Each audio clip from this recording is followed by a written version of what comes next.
Bon, chers compatriotes, c'est tout pour moi un véritable plaisir d'échanger avec vous. Nous sommes à l'heure du bilan. Que chaque candidat pose sur la table son bilan. Le savons déjà, le bilan de M. Biya est calamiteux. Ce n'est pas un bilan mitigé, ce n'est pas du mélange du bon et du mauvais. C'est un bilan désastreux, chers compatriotes.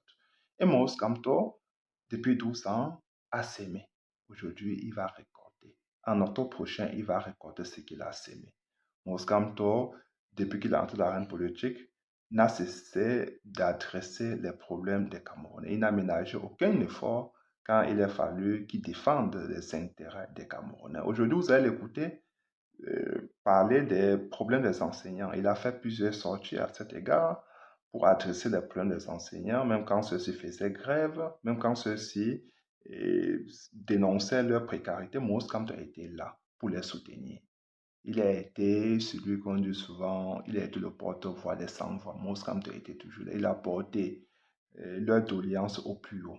Et il y apportera des solutions immédiatement en octobre prochain quand il arrivera à la magistrature suprême. Maurice Kamto a déjà des solutions tangibles qu'il mettra en place, chers compatriotes. Donc, ça ne fait l'ombre d'aucun doute que tous les enseignants voteront pour Maurice Kamto, y compris les enseignants du RDPC, quand ils seront à l'isoloir, ils vont voter pour Maurice Kamto parce que c'est le seul candidat qui fait des propositions. Et surtout, il fait des propositions face aux problèmes ponctuels dont nous faisons face tous les jours. C'est ça qu'on dit, un homme qui a une vision, qui a une ambition pour son pays. Il ne ménage aucun effort quand il faut adresser ces problèmes et surtout y apporter des solutions, faire des propositions. C'est ce qu'on attend d'un homme politique, cher Camerounais. Donc, je vous laisse à présent déguster toutes ces propositions de Maurice Kamto pour les enseignants. C'est parce que Maurice Kamto pleure dans son cœur quand il voit la situation des enseignants se dégrader. Lui-même, il était un professeur émérite, il est un enseignant. Et bon, tout le monde est d'abord enseignant à la base, chers compatriotes. Donc, Maurice Kamto fait des propositions dans cette vidéo qui vont enchanter les enseignants et qui normalement doivent voter pour Maurice Kamto en octobre prochain. C'est le seul candidat qui va pour cette élection. C'est le seul qui a un projet de gouvernance chiffré pour le redressement national. Alors, en profitons, chers Camerounais. À tout à l'heure pour quelques petits commentaires.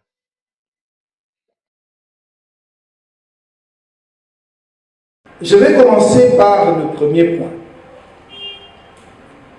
Le calvaire des enseignants et le traitement du mouvement des enseignants ODS. J'ai mal. J'ai vraiment mal au moment de parler de cette question. Le traitement que l'on réserve aux enseignants qui demandent qu'on leur paye leur dû.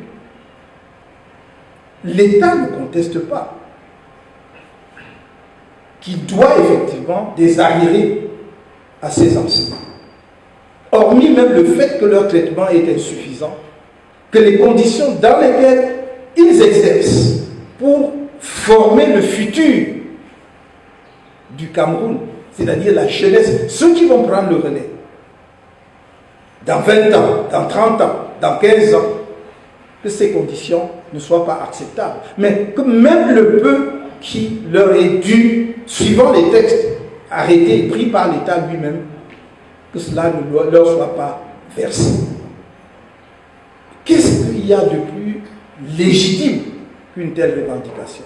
J'ai mal, pourquoi? Parce que devant une telle revendication, on réagit comme toujours, ou on surréagit comme toujours dans notre pays par la répression. Par la répression. Je ne peux pas vous dire combien de cas d'enseignants ont été portés à ma connaissance qui ont fait l'objet d'affectations disciplinaires depuis qu'ils formulent des revendications. Mais ce n'est plus ce sujet-là, ce n'est pas une question, ce n'est pas un sujet politique, ce n'est pas un sujet partisan. Je parle non pas uniquement comme dirigeant d'un parti politique, mais comme parent, comme citoyens de ce pays. L'éducation n'a pas de couleur politique. On ne peut pas les traiter de cette façon-là. On ne peut pas, on n'a pas le droit de les traiter de cette façon-là.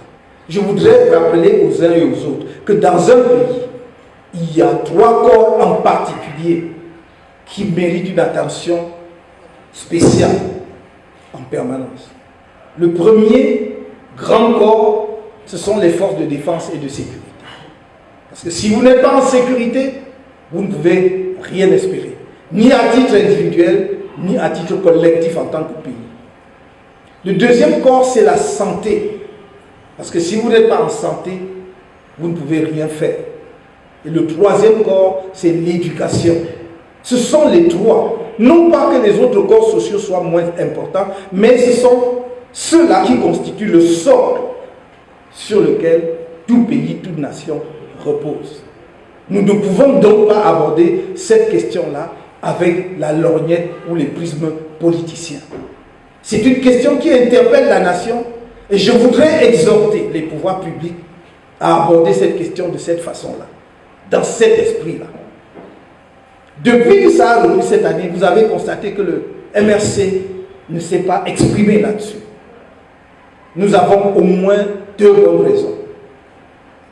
La première, c'est que nous étions convaincus que l'État prendrait ses responsabilités et ne laisserait pas une telle situation perdurer, parce qu'à l'évidence, nous détruisons le tissu social. J'ai revu ces derniers temps une vidéo de jeunes lycéens collégiens dans le sud, devant les services du gouverneur du sud, faisant solidarité, corps avec leurs enseignants. Parce que ce n'est pas une affaire des enseignants seuls, c'est une affaire des étudiants, c'est une affaire des parents, partout dans le monde. Si vous avez un enfant qui va à l'école chaque jour et que subitement il ne va plus à l'école, vous, parents, vous devez être inquiets. Ce n'est pas une affaire politicienne. Donc, nous ne nous sommes pas exprimés parce que nous attendions à ce que le gouvernement prenne ses responsabilités, on lui laissait le temps. La deuxième raison, c'est que l'année dernière, en 2022, je crois que c'était en mars ou en avril, nous avons fait des propositions concrètes, en tenant compte justement des contraintes financières de l'État. En tant que parti responsable, qui est prêt à gouverner ce pays, nous proposons des solutions que nous-mêmes nous aurions appliquées si nous étions en capacité de le faire. Et notre solution avait 2 volets. Nous avons dit, l'État doit faire un effort exceptionnel pour payer aux enseignants 50% immédiatement de leurs revendications. Et le reste de 50%, il faut les titriser. Il faut les émettre sous forme de titres que les enseignants détiendraient parce qu'ils auraient l'assurance qu'un titre, en fait, est un document qui vous permet de pouvoir même approcher une banque pour obtenir de l'argent, quitte à concéder une décote. Mais surtout, c'est un document qui vous donne l'assurance que de toute façon, l'État vous paiera en toutes circonstances, dans des délais. Je pense que les enseignants n'ont pas compris notre discours, ou en tout cas certains d'entre eux. Ils ont préféré céder au discours et aux sirènes du gouvernement où on leur a dit tel ministère, justement, organise une réunion.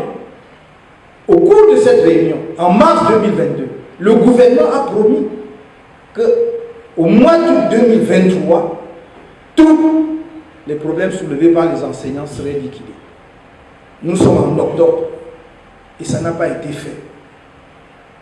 Comment peut-on diriger notre pays de cette façon-là et espérer justement qu'on ne va pas aller en déclinant?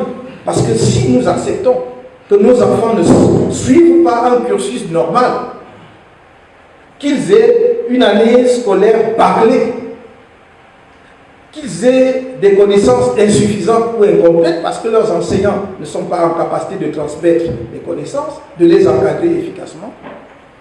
Ça veut dire donc que nous sommes les artisans, nous sommes nos propres fossoyeurs. Nous sommes les fossoyeurs de la nation camerounaise. Il faut que ceux-là qui sont en charge des affaires du pays aient le courage de l'assumer. C'est ça qui me met en colère, c'est ça qui me rend triste. Non seulement parce que je suis enseignant, fondamentalement à la base et le reste dans l'âme, et que je comprends parfaitement la situation des enseignants, Et que ça aurait même pu s'étendre au supérieur, parce que si je vous dis la condition de l'enseignant du supérieur au Cameroun, comparé à des pays qui n'ont pas notre niveau de développement en Afrique, vous n'allez pas me croire, vous allez pleurer. Si je vous dis quel était mon salaire au moment où j'allais à la retraite, alors que j'étais dans le grade le plus élevé dans l'enseignement supérieur, vous n'allez pas croire. Mais on travaille parce qu'on est au service de son pays. Alors qu'on a des offres meilleures, mirobolantes ailleurs. Il faut aussi que ceux qui sont de l'autre côté, qui ont les manettes, qui tiennent les manettes de l'État, soient conscients du sacrifice que les enseignants consentent. Je reviens donc aux enseignants du secondaire et même du primaire pour dire qu'il y a quelque chose à faire, non seulement pour les rendre fiers de leur métier, mais pour les mettre dans des conditions optimales pour former au mieux la jeunesse camerounaise. Ça, c'est un message que je lance en responsabilité, en tant que dirigeant d'un parti politique au pouvoir public camerounais. Ne détruisons pas notre pays, à cause justement des négligences qui sont des négligences coupables. Je voudrais dire ici toute la solidarité du mouvement pour la renaissance du Cameroun, toute notre solidarité totale pour les revendications légitimes des enseignants. Mais je ne peux pas terminer ce point sans attirer l'attention des Camerounais sur une chose. Parce que justement, la situation dramatique des enseignants nous enseigne une leçon. À chaque fois, quand il y a un problème social, dès que les partis politiques veulent en parler, on dit c'est de la récupération politique. Moi, je n'ai pas peur de dire oui, je récupère politiquement. C'est mon devoir de récupérer politiquement. C'est le travail de récupérer politiquement. Vous voulez dire qui récupère? Donc, vraiment, ne soyez pas gênés quand on dit c'est de la récupération politique. C'est notre métier en tant que parti politique. D'ailleurs, quel est le sujet qui n'est pas politique? Et si justement nous ne faisions pas l'écho des préoccupations de nos compatriotes, à quoi servirions-nous? Donc, ne vous laissez pas distraire ou effrayer par ce terme. En revanche, la grande leçon que nous devons tirer de cet événement, ceux qui disent qu'ils ne font pas de politique, soit parce qu'ils ne veulent pas être récupérés politiquement, soit parce qu'ils veulent voir leurs enfants grandir, soit parce qu'ils ne veulent pas avoir des jets d'eau sur eux. Est-ce que les enseignants là, qui ont reçu les jets d'eau, est-ce qu'ils étaient militants du MRC? Est-ce que les enseignants là, qui ne reçoivent pas leur salaire, est-ce que c'est parce qu'ils sont militants du MRC? J'ai même vu des vidéos où certains d'entre eux, si ce n'était pas aussi triste, je me serais mis à sourire. Mais certains d'entre eux revendiquaient leur amour sans borne pour le RDPC et son président. Et à la fin demandaient, oui, il faut payer nos salaires. On les a appelés par derrière pour payer leur salaire, peut-être. Mais il faut qu'ils sachent, et que tous les Camerounais sachent, que nous devons avoir un comportement citoyen pour préserver nos droits, pour les protéger, les revendiquer lorsqu'ils sont bafoués, en respectant et en protégeant, j'allais dire, le devenir de notre pays. Mais nous ne devons jamais avoir un sentiment de culpabilité ni de honte lorsque nous défendons nos droits. Nous devons les défendre sans concession et avec courage et détermination. C'est légitime. On ne peut pas demander à quelqu'un qui ne peut pas donner à manger à sa famille d'aller encadrer des enfants. C'est aussi simple que ça. Donc cessez de dire, oui, moi je ne fais pas de la politique. Mais les autres feront la politique à votre place. On ne vous demande pas de militer au MRC. Je ne vous demande même pas de militer dans quelque parti que ce soit. Mais on peut défendre ses droits en tant que citoyen sans avoir même besoin de militer dans un parti politique. Est-ce que vous-même, vous faites même ce minimum-là? Vous ne le faites pas. Donc, l'histoire, cette histoire dramatique des enseignants doit nous servir de leçon. Soyons des citoyens conscients et responsables. Nous ne pouvons pas, alors que les lois de notre pays sont claires, subir en permanence, alors que nous avons des revendications légitimes, continuer de nous taire et de pleurer dans notre petit coin. Voilà ce que je voulais vous dire en disant que ce qui me frappe et ce qui conforte le régime et le pouvoir actuel dans sa posture, c'est ce que j'appelle notre capacité de résignation et notre incapacité d'indignation collective. Notre capacité de résignation et notre incapacité d'indignation collective. Lorsque nous sommes face à quelque chose qui n'est pas bien, je suis obligé d'utiliser ce terme, c'est une catégorie morale, c'est un terme moral, mais la société est faite de cela.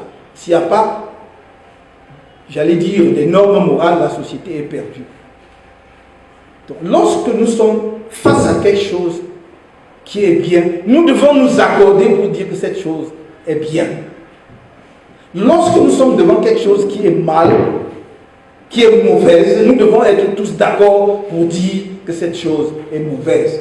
Ne commençons pas à chercher des excuses. Je le redirai encore plusieurs fois à la conclusion de mon propos, mais je dois dire ici d'ores et déjà qu'un des plus graves crimes politiques que le régime actuel, je dis bien, c'est d'avoir installé le tribalisme et la division. Du coup, on a tribalisé la douleur comme on a tribalisé la joie. Vous êtes joyeux, vous êtes content, bah, c'est votre problème si vous êtes de telle tribu. Vous êtes triste, vous êtes dans la douleur, vous êtes mécontent, c'est votre problème si vous êtes de l'autre tribu. Alors que le mal est le mal partout et pour toujours. Nous devons le combattre résolument, d'où que nous venions. La joie doit être partagée, communicative, dans un pays où l'on se sent comme nation, où l'on se considère comme un peuple uni. C'est pour cela que nous nous sommes engagés en politique. Apporter notre modeste contribution à la construction de cela. Brique par brique, construire une nation camerounaise en dépit de difficultés et de l'adversité. Et, croyez-moi, rien ne nous découragera sur le chemin.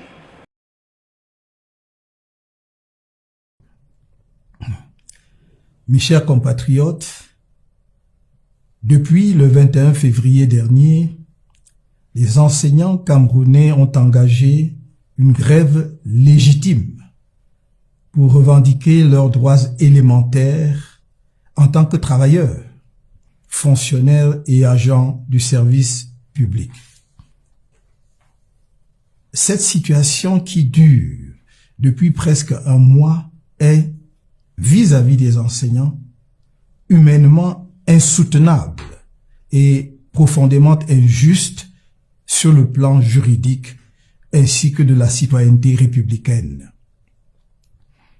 Sa persistance est de nature à compromettre l'année scolaire en cours avec diverses conséquences pour ceux de nos enfants qui ont la chance d'être scolarisés. Je renouvelle ici ma solidarité envers ces enseignants qui revendiquent pacifiquement, à force d'arguments, avec dignité et un sens élevé de leurs responsabilités citoyennes. Il s'agit maintenant d'exposer notre contribution à la recherche des voies de sortie de cette crise qui doit interpeller chaque Camerounais indépendamment des affiliations politiques ou des convictions religieuses. Face à chaque crise qui a secoué notre pays, je ne me suis jamais abstenu de faire mes modestes suggestions pour leur résolution pacifique. Et à chaque fois, le pouvoir en place a répondu par son indifférence, voire son mépris, et, à l'occasion, a piqué une idée dans un ensemble cohérent, sans obtenir le résultat escompté, et pour cause. Se taire, notamment face à la crise actuelle, serait donner l'impression incorrecte aux Camerounais que l'on ne réfléchit pas ou qu'il n'y aurait pas dans le pays des forces politiques alternatives capables d'apporter des solutions idoines aux problèmes auxquels la nation est confrontée. C'est pourquoi, au lieu d'adresser au pouvoir en place des propositions qui ne recevront aucune attention ou seraient regardées avec condescendance, je préfère vous exposer à vous, chers compatriotes, les mesures que nous aurions prises pour résoudre dans les meilleurs délais possibles la grève des enseignants en cours si nous étions en situation de gouverner. Il s'agit de 5 mesures d'application et d'effet immédiat. Premièrement, mettre immédiatement sur pied une commission paritaire composée d'un côté des représentants des enseignants et de l'autre des représentants du gouvernement, notamment des départements ministériels concernés, avec pour mission d'arrêter dans un délai de 7 jours le montant exact de la dette de l'État vis-à-vis des enseignants. Deuxièmement, apurer 50% de la dette immédiatement, puis procéder à une titrisation des 50% restants à 6 mois de maturité. De la sorte, les enseignants porteurs de titres pourront, s'ils ne veulent ou ne peuvent pas attendre le terme de la maturité de 6 mois, immédiatement négocier leur titre auprès des banques pour avoir de l'argent frais. Troisièmement, donner un délai de 7 jours à tous les ministères concernés par la situation des enseignants pour intégrer ceux déjà recrutés et en attente d'intégration. Quatrièmement, faire un collectif budgétaire pour prendre en compte les effets financiers de ces intégrations dans l'exercice budgétaire en cours. Cinquièmement, pour le suivi de la carrière des enseignants, afin de mettre un terme aux tracasseries administratives, à la pratique dite « aller suivre le dossier à Yaoundé » et à la corruption qui jalonne le circuit, dématérialiser les dossiers des fonctionnaires grâce à un logiciel informatique qui intégrera le profil de carrière tel que nous l'exposions déjà dans notre programme de société lors de la campagne présidentielle de 2018. Cette dématérialisation permettra que les avancements et les effets financiers soient automatiques, bien entendu avec les correctifs nécessaires induits par le comportement du fonctionnaire ou de l'agent, son assiduité ou sa présence effective au service. Dans cet esprit, les personnes sortant d'une école de formation, comme celles recrutées sur concours ou par d'autres voies légales, recevront dès leur succès aux examens de sortie ou de recrutement un numéro matricule qui demeurera tout au long de leur carrière et qui sera pris en compte dès leur premier salaire.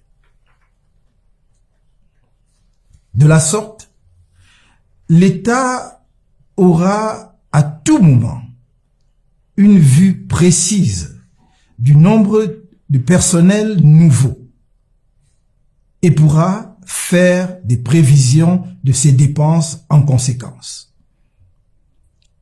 Il n'y aura plus de raison d'accumuler des arriérés. Il est souhaitable que ces mesures soient appliquées aux 3 ordres d'enseignement. Enseignement de base, enseignement secondaire et enseignement supérieur, afin que l'ensemble des revendications de tous les secteurs éducatifs soit prise en compte, que l'État ait une vue complète du montant de sa dette vis-à-vis de ce secteur et qu'il y apporte une solution globale afin d'éviter des crises à répétition. Vive l'enseignant, pilier de la fabrique sociale, de la construction nationale et du développement économique. Que Dieu bénisse le Cameroun.